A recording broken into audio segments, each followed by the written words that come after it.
"If you don't like living with us, feel free to leave," Jennifer said, standing in my kitchen like she owned the place. 10 minutes later, she was screaming for the police, claiming I'd lost my mind. What she didn't expect was that I'd been recording our conversation the entire time. If you're watching this, subscribe and let me know where you're watching. Let me tell you how I ended up packing my daughter-in-law's belongings while she called 911 on me. It started 8 months ago when my son Daniel lost his job at the accounting firm. Just temporarily, Mom, he'd said, showing up at my door with Jennifer in their 2 suitcases. Until I get back on my feet. I'm Margaret Walsh, 67 years old and apparently naive enough to believe that temporarily meant what it used to mean. My husband Robert left me this beautiful 4-bedroom house in Maple Heights when he passed 2 years ago, along with a comfortable retirement that I'd earned through 40 years of teaching high school English. What I didn't realize was that I just invited 2 parasites into my home. "Mom, you're being ridiculous," Daniel had said that Tuesday morning when I suggested maybe 8 months was long enough for a temporary. Jennifer and I contribute to this household. Contribute? That's rich. Considering they'd paid exactly 0 in rent, utilities, or groceries since moving in. Jennifer worked part-time at a salon and spent most of her income on designer coffee and online shopping. Daniel had supposedly been job hunting, though his hunting grounds seemed to be limited to the couch and my refrigerator. "We do the dishes sometimes," Jennifer added, not looking up from her phone where she was scrolling through vacation photos from the trip to Cancun they taken with my credit card without asking. "How generous of you," I said. Even I could hear the acid in my voice. That's when Jennifer looked up, her eyes cold as winter. "Margaret, if you don't like living with us, you're free to leave any time." Audacity took my breath away. In my own house, my own kitchen, standing next to the refrigerator I'd bought and paid for, eating food I'd purchased with my pension. "Excuse me," I said quietly. "You heard me. Nobody's forcing you to stay here if we're such a burden." Daniel shifted uncomfortably but said nothing. My own son, watching his wife kick his mother out of her own home. That's when something snapped inside me. The old Margaret would have apologized, maybe even started packing her own bags. But this Margaret had been pushed too far. "You know what, Jennifer? You're absolutely right." I walked upstairs to the guest room where they'd been sleeping and pulled their largest suitcase from the closet. Jennifer followed me, probably expecting to see me fold my clothes into it. Instead, I started tossing her things inside. Expensive workout clothes that had never seen a gym. The jewelry she'd bought with money they didn't have. Designer handbags cluttering my dresser. "What are you doing?" I shrieked. "Packing," I said calmly, adding Daniel's collection of gaming equipment to the pile. "Isn't this what you wanted? Not our stuff. Your stuff." Paused, holding one of her ridiculously overpriced sweaters. "Oh honey, I'm not the one who needs to leave. This is my house. My name is on the deed." Her face went white, then red, then purple. Pulled out her phone and started dialing frantically. "Yes, I need police and an ambulance," she said, her voice suddenly shaky and tearful. "My mother-in-law is having some kind of breakdown. She's acting completely erratic and I'm scared for everyone's safety." "Mother-in-law? Since when was I family?" "She's threatening us and packing our belongings. I think she might be having a psychotic episode." Kept packing, amazed at how calm I felt. Let her call whoever she wanted. This was still my house. What I didn't know was that Jennifer had been planning this moment for months. 7 minutes after Jennifer's dramatic phone call, my doorbell rang. Through the window, I could see 2 police officers and a paramedic standing on my porch. Behind them was a black sedan I didn't recognize. Mrs. Walsh. The older officer was polite but cautious. We received a call about a disturbance. Please come in, I said, stepping aside, though I'm not sure what disturbance they're referring to. Jennifer appeared at the top of the stairs, her face streaked with what looked like genuine tears. Officers, thank God, we're here. She just started throwing our things around, shouting about how we don't belong here. I've never seen her like this. The younger officer looked between us. Ma'am, is this your residence? Yes, it is. I've lived here for 32 years. And you, miss? I'm Jennifer Walsh, Daniel's wife. Daniel is Margaret's son. We've been staying here to help take care of her since her husband died. Help take care of me? Almost laughed. The woman who couldn't remember to flush the toilet was taking care of me.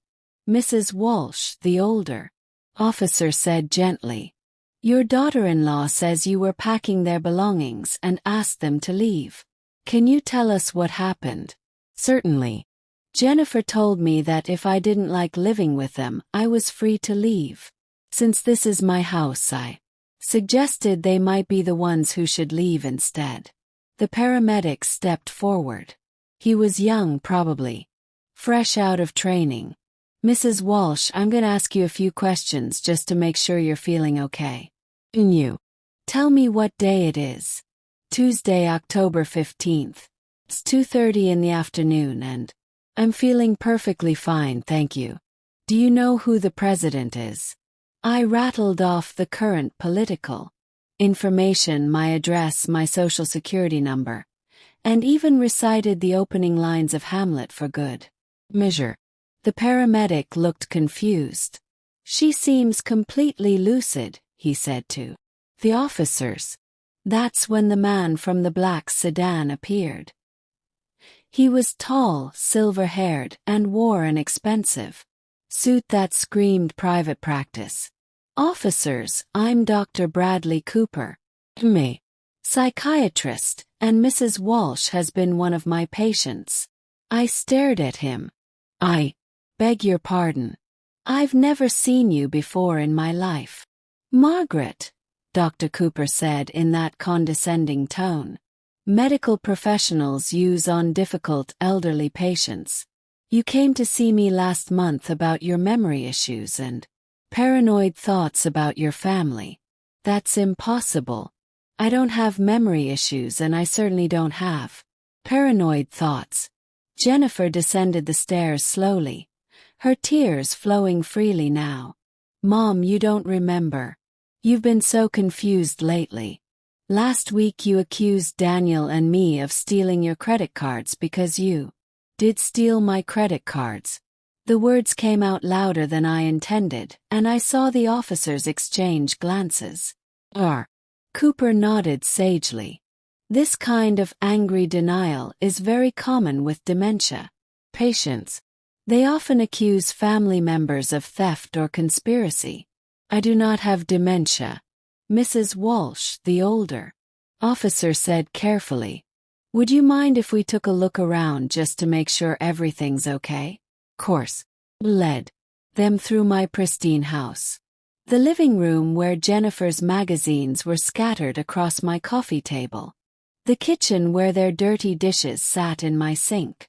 My home office where Daniel had been using my computer to play online poker. In the guest room, their belongings were indeed scattered across the floor where I'd been packing them. To someone who didn't know the context, it might have looked like the actions of someone having a breakdown. Dr. Cooper examined the scene with theatrical concern. Margaret, can you explain why you were packing these items? 'Cause Jennifer told me if I didn't like living with them, could leave. I was simply taking her advice and helping them pack. But these aren't your belongings to pack, he said gently. They're in my house.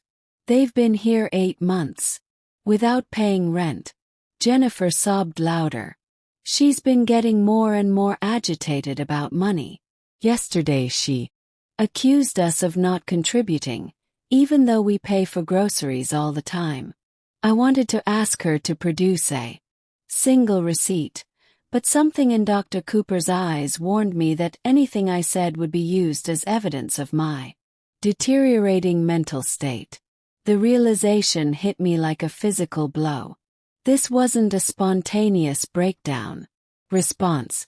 This was planned. Mrs. Walsh, we'd like you to come with us to the hospital.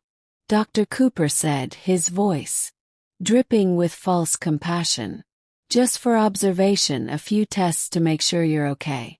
And if I refuse, well, the older officer interjected, we can't force you, but Dr. Cooper here has some concerns about your mental state. Looked around my living room at the assembled cast of my apparent breakdown. Jennifer clutching tissues. Daniel hovering uselessly in the background. 2 cops who clearly wanted to be anywhere else. A paramedic checking his watch and a psychiatrist I'd never met claiming to be my doctor. You know what? I'll go to the hospital, but I want to call my attorney first. Margaret, Jennifer said quickly. You don't need an attorney or family. We just want you to get better. Family, right? The same family that had been living in my house rent-free while telling me I could leave if I didn't like it. I picked up my phone and dialed Margaret Chen, my lawyer who'd handled Robert's estate. She answered on the second ring. Margaret, it's Maggie Walsh. I need you to meet me at Maple Heights General. Apparently I'm having a psychiatric evaluation. What? Maggie, what's going on? I'll explain when you get there. Hung up before anyone could object. Dr. Cooper frowned. Mrs. Walsh, involving lawyers at this stage might complicate things unnecessarily.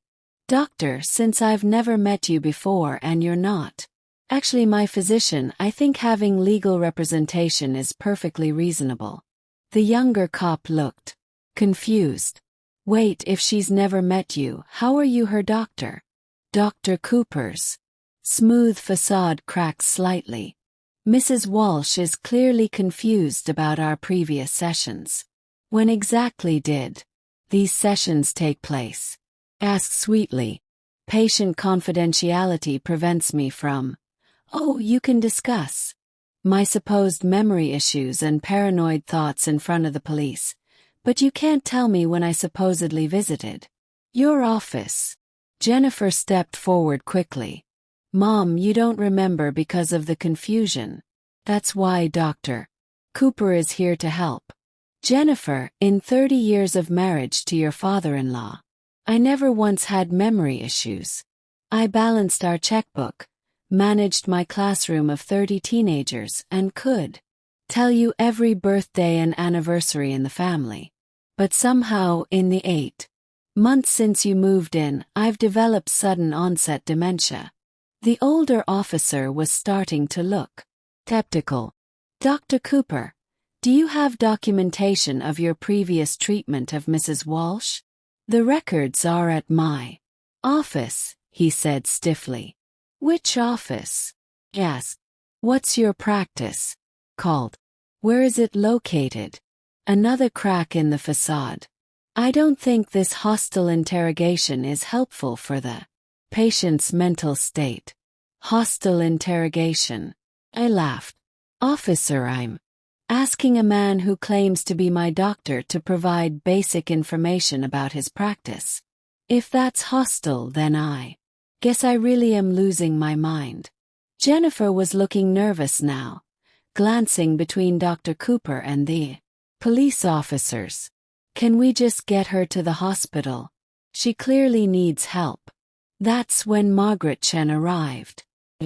Swept through my front door like an avenging angel in a navy blue suit. Her briefcase in one hand and her phone in the other. Which one of you is Dr. Cooper?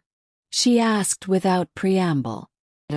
Silver-haired man stepped forward. Him. And you are? Margaret Chen, Mrs. Walsh's attorney. I just called the state medical board. Funny thing about Dr. Bradley Cooper. He had his license suspended 6 months ago for participating in fraudulent psychiatric holds. The room went dead silent. Impossible, Jennifer whispered. Oh, it's very possible. Dr. Cooper here has quite the reputation for helping families commit elderly relatives against their will, usually for a substantial fee.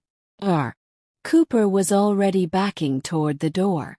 There's been some misunderstanding. The only misunderstanding, Margaret Chen said coldly, is thinking you could run this scam in my client's house.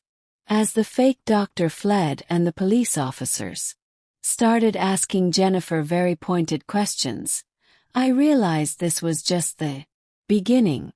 The next morning, I sat in Margaret Chen's office drinking coffee from real china cups while she spread documents across her mahogany desk. After the police had taken statements and Dr. Cooper had vanished into the Jennifer and Daniel had retreated to the guest room, presumably to plan their next move. How long has this been building? Margaret asked, adjusting her reading glasses. 8 months officially. Though I think Jennifer's been sizing up my house since the day she met Daniel. I took a sip of coffee. She always had an opinion about how I could better utilize my space. Margaret nodded. A fake psychiatric hold is a sophisticated scam. Dr. Cooper, his real name is Brian Kellerman, by the way, has been running this operation in 3 different states. How does it work? Family member calls claiming elderly relative is having a breakdown. Kellerman arrives, poses as the person's doctor, convinces police the person needs emergency psychiatric hold. Once the person is committed, the family has 72 hours to initiate guardianship proceedings. The implications hit me like ice water. They were trying to have me declared incompetent. Exactly.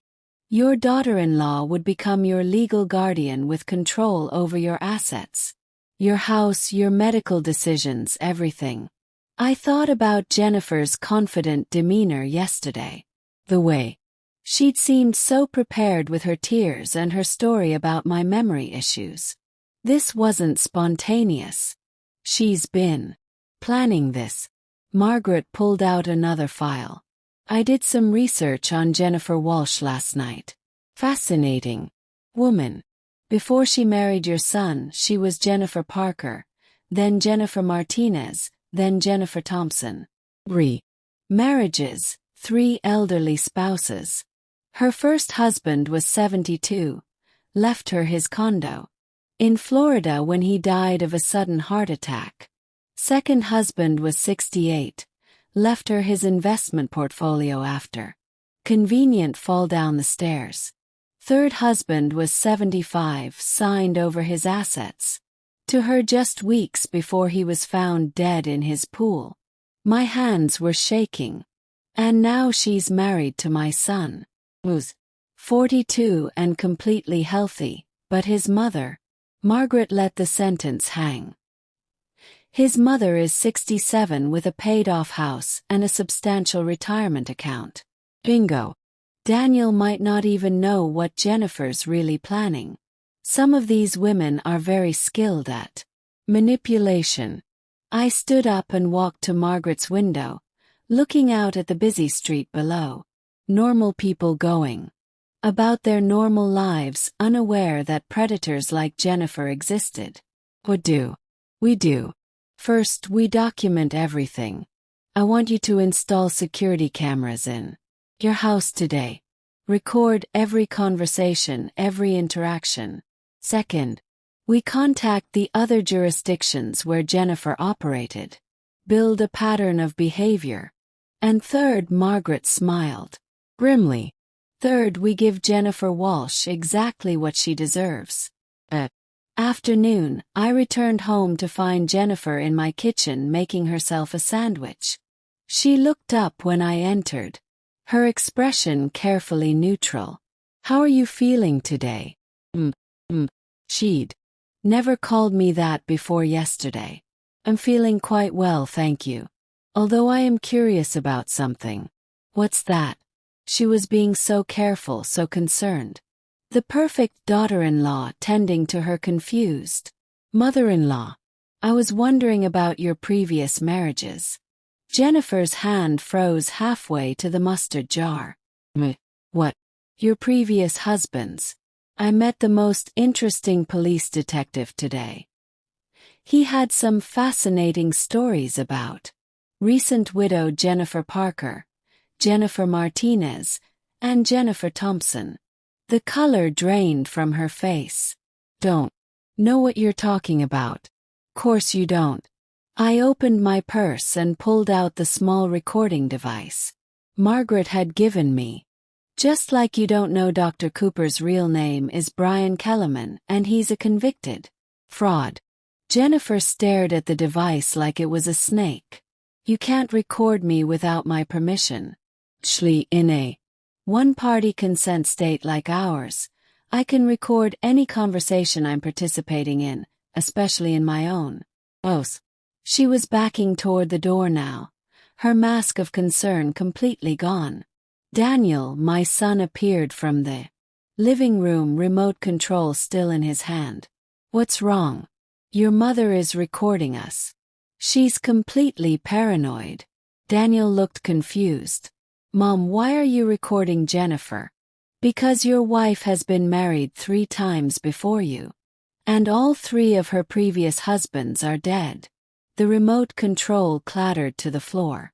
Daniel stood frozen in my living room, staring at Jennifer like he'd never seen her before. "That's not true," he said finally, but his voice lacked conviction. "Show him the documents, Margaret," I said into my phone, which was connected to a conference call with my attorney. Margaret's voice came through the speaker clearly. "Daniel, I'm emailing you the death certificates and marriage licenses right now. Your wife was married to Robert Parker in 2018. He died 6 months later, then to Carlos Martinez in 2019. He died 8 months after the wedding, then to William Thompson in 2021, dead in 4 months. Jennifer finally found her voice. "Those were coincidences. I can't help it if I attracted older men who had health problems." "Older men," I repeated. Robert Parker was 72. Carlos Martinez was 68. William Thompson was 75. "And now you're married to my 42-year-old son." Quite a pattern, Jennifer. Daniel was scrolling through his phone, reading the documents Margaret had sent. His face grew paler with each swipe. "Jennifer," he said quietly, "you told me you'd only been married once before, to a man who died in a car accident. I didn't want you to think I was unlucky in love," she said, trying to recapture her sweet, vulnerable tone. "People judge widows, especially young widows." Young Jennifer was 39 years old and looked every day of it under her carefully applied makeup. "What about Dr. Cooper?" Daniel asked. "The man who was here yesterday claiming to be Mom's psychiatrist." Jennifer's eyes darted between us. "Don't know anything about him. The police must have called him." Margaret's voice cut through the speaker. "Actually, Jennifer, we have phone records showing 3 calls from your cell phone to Brian Kellerman's number over the past 2 weeks. The longest call was 47 minutes. That's impossible. Would you like me to read you the exact times and durations?" Jennifer was backing toward the staircase now. "Daniel, you have to believe me. Your mother is trying to turn you against me. Turn him against you." I laughed. "Jennifer, you tried to have me committed to a psychiatric facility yesterday. You called a fake doctor to my house and told the police I was having a breakdown. I don't need to turn anyone against you. You're doing a fine job of that yourself. Daniel was staring at his phone screen. Jennifer, this says Robert Parker changed his will 2 weeks before he died. He left everything to you instead of his children. He loved me. His children were horrible to him. And Carlos Martinez signed over power of attorney to you the day before he fell down the stairs. He was getting forgetful. I was helping him manage his affairs. William Thompson transferred his bank accounts to your name 3 days before he drowned in his pool. Jennifer's voice was getting higher, more desperate. These are all coincidences. You're making it sound like I killed them. The room went silent. She'd said the quiet part out loud. Daniel set his phone down slowly. Jennifer, did you kill those men? Course not. I loved them. They were good to me. It's not my fault they died. It is convenient, I said quietly, that they all died right after giving you access to their assets. Margaret's voice came through the phone again. Jennifer, I think you should know that the police departments in Miami, Phoenix, and Portland are very interested in reopening those 3 cases, especially since they've discovered your connection to Brian Kellerman. Jennifer looked trapped, cornered. But I'd learned yesterday that cornered animals are the most dangerous. You know what? She said, her voice suddenly calm. Fine. You want to know the truth. Those old men were pathetic, lonely, desperate, eager to throw money at any woman who paid attention to them. They got exactly what they paid for. Daniel took a step back from her. Jennifer, what are you saying? I'm saying your mother is right. I married old rich men who died conveniently and left me their money. And yes, I was planning to do the same thing to her. The casual confession hit the room like a bomb. But here's what your precious mother doesn't understand. Jennifer continued, her mask completely. Now, I don't need Daniel anymore. I already transferred half her retirement account to my personal account last month. My blood went cold. What? Jennifer smiled for the first time since yesterday. Amazing what you can accomplish with someone's signature when you bring them their morning coffee. Every day. A little something in the coffee to make them drowsy. Few documents to sign. And voila, she'd been drugging me. You've been drugging me, I said, the pieces finally clicking into place. The unexplained fatigue I'd been experiencing. The mornings when I'd wake up groggy with no memory of the previous evening. The documents I'd supposedly signed but couldn't remember. Jennifer's smile was cold and satisfied. Just a little something to help you sleep better. You seemed so stressed about having house guests. Daniel was backing away from her, horror written across his face. Jennifer, you drugged my mother. Oh, don't act so shocked, Danny. You were happy enough to spend the money I transferred from her accounts. That vacation to Cancun, the new gaming equipment, the designer clothes I bought you. Where did you think the money was coming from? I thought you were working. I thought your salon job paid minimum wage plus tips. Really, Daniel? Or even more naive than your mother. Margaret's voice crackled through the phone speaker. Jennifer, I need you to know that this entire conversation is being recorded, and as of 10 minutes ago, the FBI has frozen all bank accounts associated with your social security number. Jennifer's confidence faltered. You can't do that. Actually, when someone is suspected of serial elder fraud across multiple states, the federal government can do quite a lot. In fact, Agent Sarah Mitchell should be arriving at the house any moment now. As if on cue, the doorbell rang. Through the window, I could see black SUVs lining my street. You set me up, Jennifer whispered. No, I said, standing up straighter than I had in months. I protected myself. There's a difference. The FBI agents were professional and efficient. Agent Mitchell, a woman about my age with steel gray hair and kind eyes, took Jennifer into custody while explaining her rights. The irony wasn't lost on me that Jennifer was being read the same rights she'd tried to strip away from me. Mrs. Walsh, Agent Mitchell said after Jennifer had been taken away. We're going to need you to come to the field office tomorrow to give a full statement, but I want you to know how brave you were to come forward. I didn't come forward. I was just trying to keep them from kicking me out of my own house. Agent Mitchell smiled. Sometimes the bravest thing we do is simply refuse to be victims. After the agents left, Daniel and I sat in my living room in awkward silence. He looked older, somehow smaller.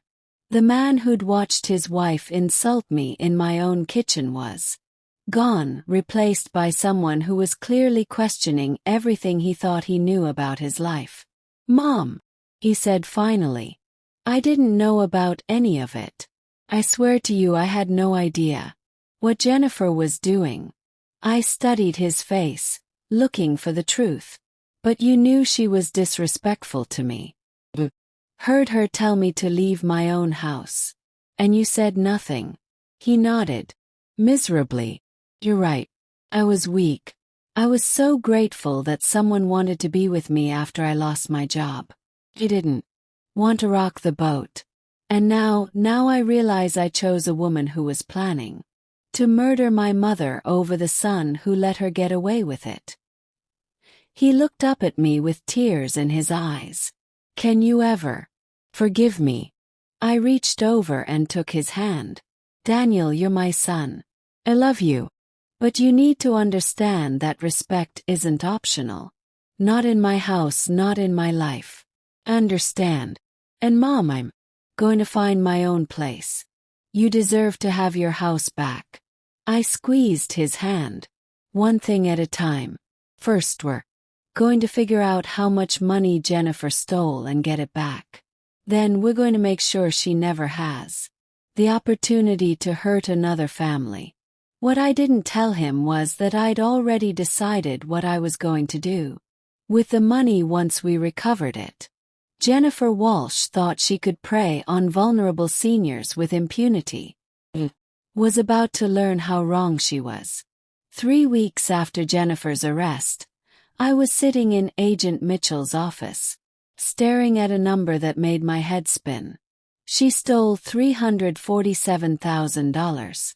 From you over 8 months, Agent Mitchell said, sliding the bank statements across her desk. But here's what's interesting.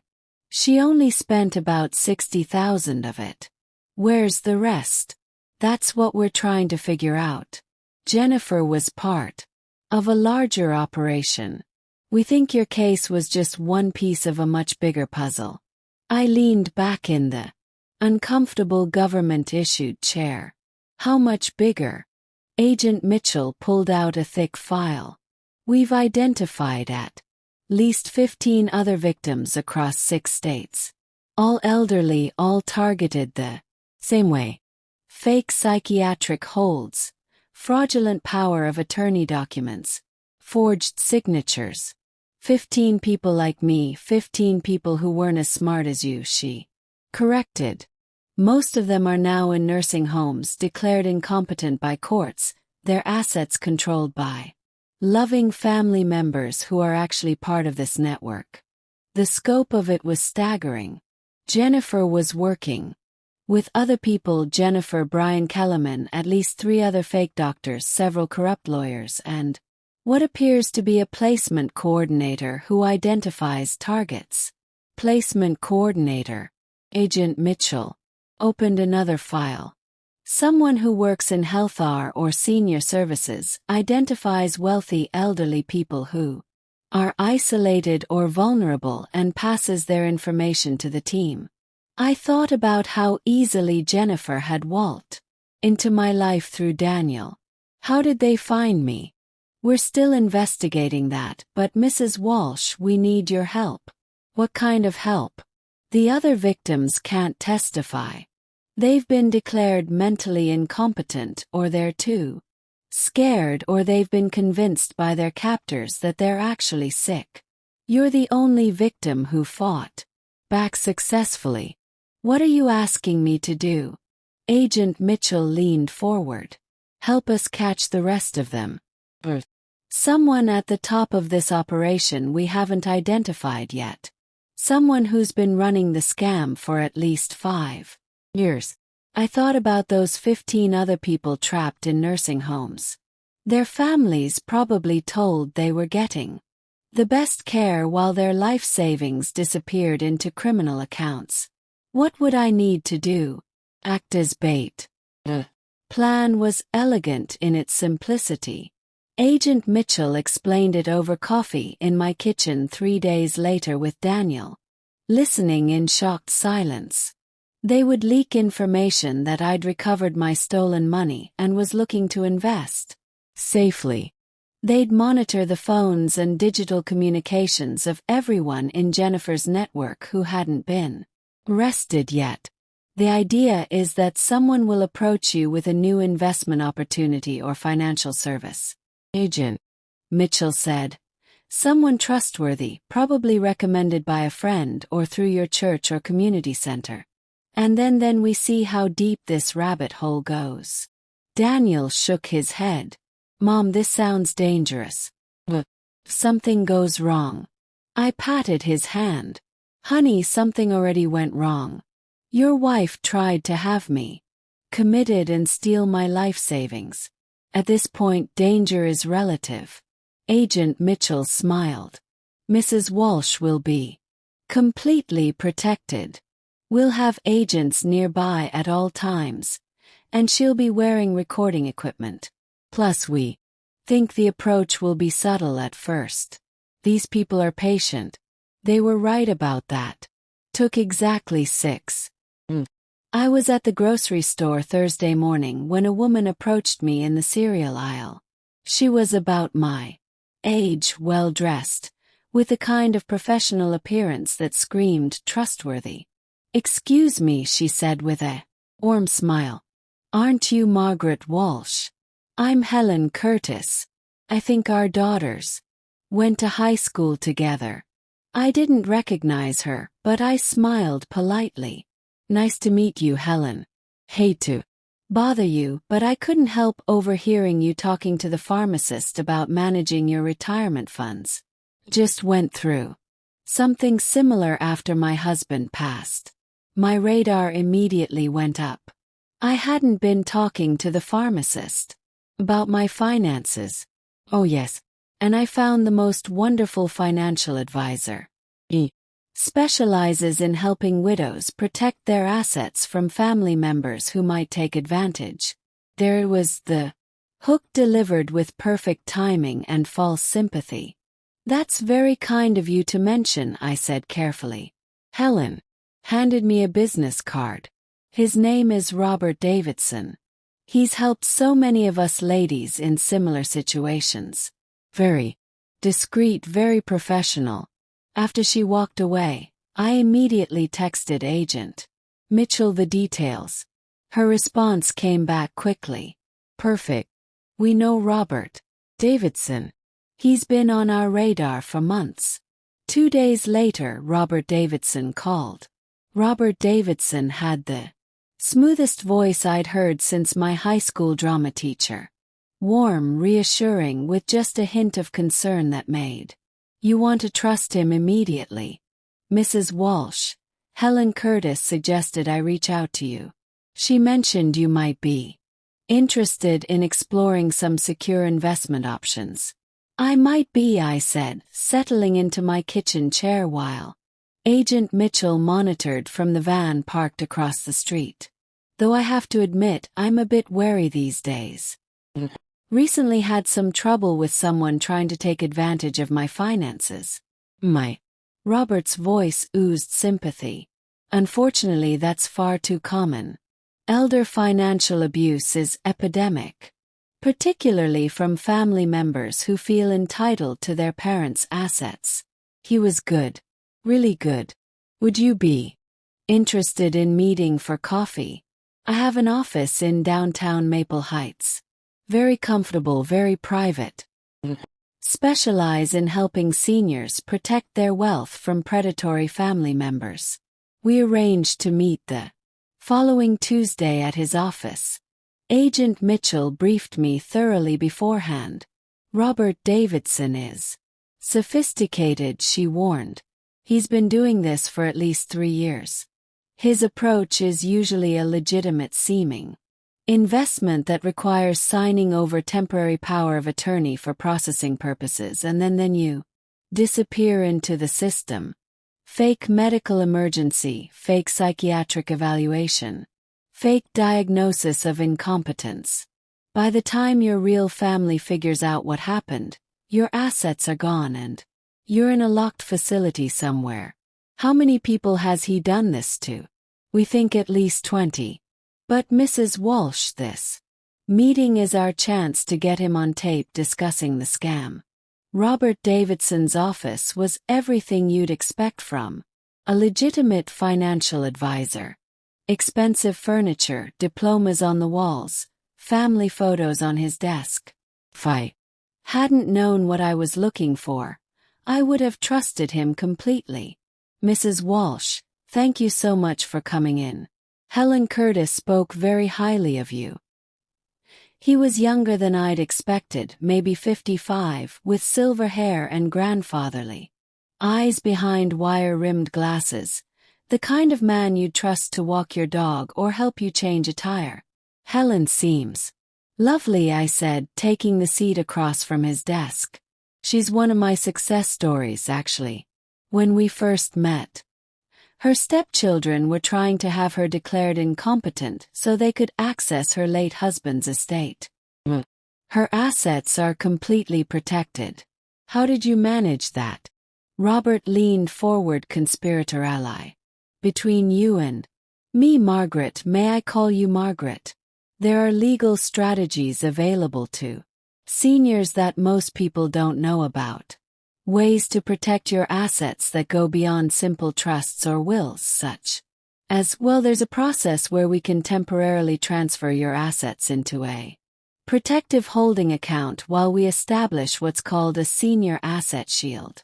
It's completely legal, but it has to be done correctly. Temporarily transfer my assets just while the paperwork is processed. Usually takes about 2 weeks. During that time, your money is completely safe from any family members who might try to claim you're incompetent or unable to manage your affairs. I pretended to consider this. That sounds complicated. Not at all. I handle everything. You just sign a few documents giving me temporary authority to move your funds, and I take care of the rest. Helen went through the exact same process. And where exactly are my assets transferred to during this process? Robert's smile never wavered. Secure holding account managed by my firm. Fully insured, completely safe. You'll get statements showing exactly where every penny is. You see. And what happens if something were to happen to me during those 2 weeks? If I had a medical emergency or something, well, that's the beauty of the system. Phew. Become incapacitated for any reason, the protective hold remains in place until you're able to manage your affairs. Again, your family can't touch the money. Predatory relatives can't manipulate you into bad decisions. Foolproof. I bet it was foolproof for him. Robert, I have to ask. Is all. Sounds almost too good to be true. How do I know this isn't some kind of scam? His expression shifted to one of hurt surprise. Margaret, I understand your concern. After what you've been through with your family situation, of course. You're suspicious, but I've been helping seniors protect their assets for over a decade. I can provide references, testimonials, whatever you need to feel comfortable. I'd like to think about it, of course, but Margaret, I have to tell you, based on what Helen mentioned about your recent troubles, Time might be of the essence. If your family is already trying to challenge your competency, every day we wait gives them more opportunity to build a case against you. The perfect pressure tactic. Create urgency based on manufactured fear. Quickly could we do this if I decided to move forward? I could have the paperwork ready by tomorrow. The whole process could be completed by Friday. 4 days to steal my life savings and disappear me into the system. I'll call you tomorrow with my decision, I said, standing to leave. As I shook his hand goodbye, Robert Davidson smiled warmly. Margaret, you're doing the right thing by being cautious. Shows you're exactly the kind of intelligent, careful person who deserves to have her assets protected. Walking to my car, I felt. This man was so convincing, so professional, so perfectly calibrated to exploit the fears of elderly people who'd already been victimized. But I also felt something else. Fury. Agent Mitchell was waiting in my kitchen when I got home from the meeting, along with 2 other agents I hadn't met before. The recording equipment had captured every word of my conversation with Robert Davidson. "Outwork, Mrs. Walsh," Agent Mitchell said, pulling up the audio files on her laptop. He laid out the entire scam in detail. "How many people do you think he's done this to?" I asked, pouring coffee for everyone. "Based on what we've learned from Jennifer's records, we think Robert Davidson is the placement coordinator for this entire operation. He identifies the targets, gains their trust, gets them to sign over power of attorney, then hands them off to the medical team." One of the new agents, a young man who looked like he should still be in college, leaned forward. "Mrs. Walsh, we think Davidson has been running this operation for at least 5 years. Money from all the victims gets funneled through his investment firm to accounts in the Cayman Islands." "How much money are we talking about?" "Conservatively, about $12 million. I set my coffee cup down hard. $12 million stolen from elderly people minimum. And that's just from the cases we know about. Agent Mitchell pulled out another file. "Mrs. Walsh, we want to move forward with the operation, but we need you to understand the risks. If Davidson suspects anything, if we move too fast, he could disappear. We might never catch him. What do you need me to do? Call him tomorrow and agree to the asset protection plan. We'll have agents positioned around his office and recording everything. When he has you sign the power of attorney documents, we'll have enough evidence to arrest him." "And what about the people he's already victimized? The ones in nursing homes? Once we arrest Davidson and get access to his records, we can start the process of getting them released and their money returned, but it's going to take time.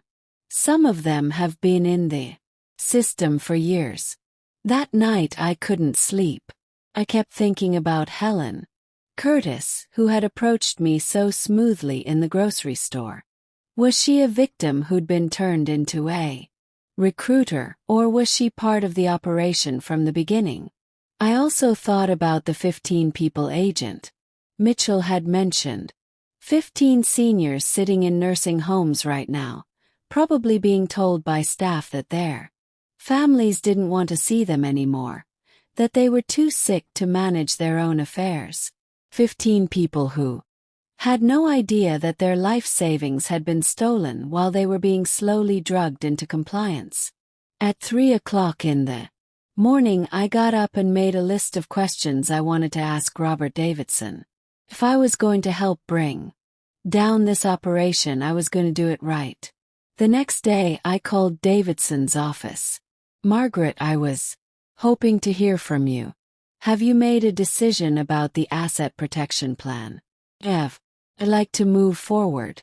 "Wonderful. Can you come in this afternoon? I've already prepared all the necessary documents." "Actually, Robert, I Was wondering if we could meet somewhere more private. Your office felt a bit formal yesterday. Is there somewhere quieter we could go? There was a pause. Where did you have in mind? What about my house? I'd feel more comfortable reviewing financial documents in my own home. Another pause. Longer this time. Suppose that would be acceptable. Would 3 o'clock work for you? Perfect. After I hung, I called Agent Mitchell. He's coming to my house this afternoon. Even better. We can wire the entire house for sound and video. Mrs. Walsh, by the end of today, we should have enough evidence to take down the entire network. At 2:45 that afternoon, I was sitting in my living room watching through the window as Robert Davidson pulled into my driveway. He carried a leather briefcase and looked exactly like what he was pretending to be, a trustworthy financial advisor making a house call to help an elderly client. What he didn't know was that FBI agents were positioned in 3 houses on my street, that my entire house was wired for audio and video, and that the little old lady he was planning to victimize had already figured out his game. I opened the door with my best grateful widow smile. Robert, thank you so much for coming to my house. This feels much more comfortable. Course, Margaret, I want you to feel completely at ease with this process. As I led him into my living room, I wondered how many other elderly people had heard those exact words just before signing away their freedom. Today was going to be different. Today, Robert Davidson was going to get a taste of his own medicine. Robert Davidson spread the documents across my coffee table with the practiced efficiency of someone who'd done this many times before. Powers of attorney, asset transfer forms, medical directives, everything needed to steal a life. Now, Margaret, I want you to understand exactly what each of these documents does, he said, his voice warm and reassuring. This first one gives me temporary authority to move your assets into the protective holding account. I picked up the power of attorney document and pretended to read it carefully. Robert, this language is quite broad. Says you have authority over all my financial and medical decisions only temporarily and only for your protection. Once the asset shield is in place, the power of attorney becomes inactive. And when exactly does it become inactive? He hesitated for just a moment. Once I determine that your assets are fully protected from any potential threats, I see. And who determines when that is? Well, I do. Based on my professional assessment of your situation, I set the document down. So essentially, you decide when to give me back control of my own money. Robert's smile flickered slightly. Margaret, I understand your concern, but you have to trust the process. This is exactly how we protected Helen Curtis's assets. Speaking of Helen, I'd love to talk to her about her experience. Could you give me her phone number? I'm afraid I can't share client contact information. Confidentiality. You understand. Of course, but surely she wouldn't mind me calling her. After all, she's the one who recommended you. Robert was looking uncomfortable now. Perhaps we could arrange for her to call you after we complete the paperwork. Why not before? Because he stopped clearly, realizing he was painting himself into a corner. Margaret, I sense some hesitation on your part. Is there something specific that's concerning you? I leaned back in my chair and looked at him carefully. This man who made his living by destroying elderly people's lives. This predator who had perfected the art of seeming trustworthy while planning betrayal. Robert, I'm curious about something. How did Helen Curtis know I was talking to the pharmacist about my finances? His face went blank. Sorry. When she approached me at the grocery store, she Said she overheard me discussing retirement funds with a pharmacist, but I never had that conversation. Perhaps you forgot, Robert. I'm 67 years old, not 97. My memory is perfect. Oh. How did Helen know to approach me? The friendly mask was slipping now. Margaret, I think you're overthinking. Am I? 'Cause I'm also curious about something else. You said you've been helping seniors for over a decade, but your business license was only filed 3 years ago. Robert started gathering up the documents. I think perhaps this isn't the right time for you to make these kinds of financial decisions. Actually, I think this is the perfect time. I stood up and walked to my window. Robert, do you see that van? Parked across the street. He turned to look and I saw his face go pale. That's FBI agent Sarah Mitchell. She's been listening to our entire conversation. Robert was on his feet now, stuffing papers into his briefcase. This is entrapment. No, Robert. Entrapment is what you do to elderly people. This is justice. He was moving toward the door when it opened and Agent Mitchell walked in, followed by 2 other agents. Robert Davidson, you're under arrest for elder fraud, identity theft, and conspiracy to commit kidnapping. As they read him his rights and led him away in handcuffs, Robert looked back at me with pure hatred in his eyes. You have no idea what you've done, he said. This is bigger than you think. Agent Mitchell closed the door behind them and turned to me with a smile. Mrs. Walsh, we couldn't have done this without you. What happens now? Now we use the information from Davidson's records to locate all the victims and start getting them released. And we follow the money trail to see how high this goes. 2 hours later, Agent Mitchell called me with news that made my blood run cold. Mrs. Walsh, we've been going through Davidson's files. This operation isn't just regional. It's national. And the person at the top, she paused. You're not going to believe this. Who is it? Davidson's been reporting to someone called the coordinator. Based on the communication patterns and financial flows, we think the coordinator has been running similar operations in at least 15 states. How much money? We're estimating over $50 million stolen from elderly victims over the past 8 years. Sat down heavily in my kitchen chair. $50 million. Mrs. Walsh, you didn't just help us catch a small-time scammer. You helped us uncover what might be the largest elder fraud operation in U.S. history. But the biggest shock was still coming. Agent Mitchell arrived at my house the next morning with news that changed everything I thought I knew about the case. Mrs. Walsh, we've identified the coordinator, she said, setting a file on my kitchen table. And you're going to want to sit down for this. I poured coffee and settled into my chair. Who is it?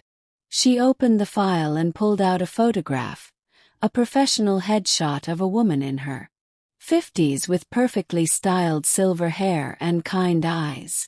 I stared at the picture, confusion flooding through me. I don't understand. Who is this? Dr. Patricia Kellerman. She's been running the entire operation from a senior care consulting firm in Chicago. Kellerman, as in Brian Kellerman, the fake psychiatrist. Her brother. But here's the part that's going to shock you. Dr. Patricia Kellerman is a real doctor. She's a licensed geriatrician who's been using her position in the medical community to identify and target victims.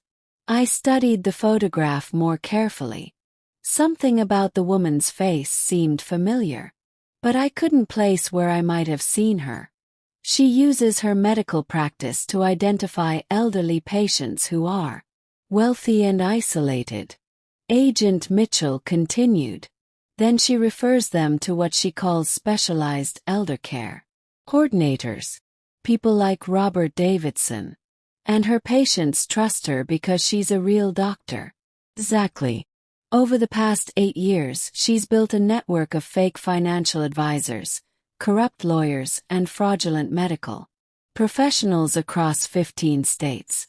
They've stolen over $50 million and placed more than 200 elderly people in secured facilities against their will.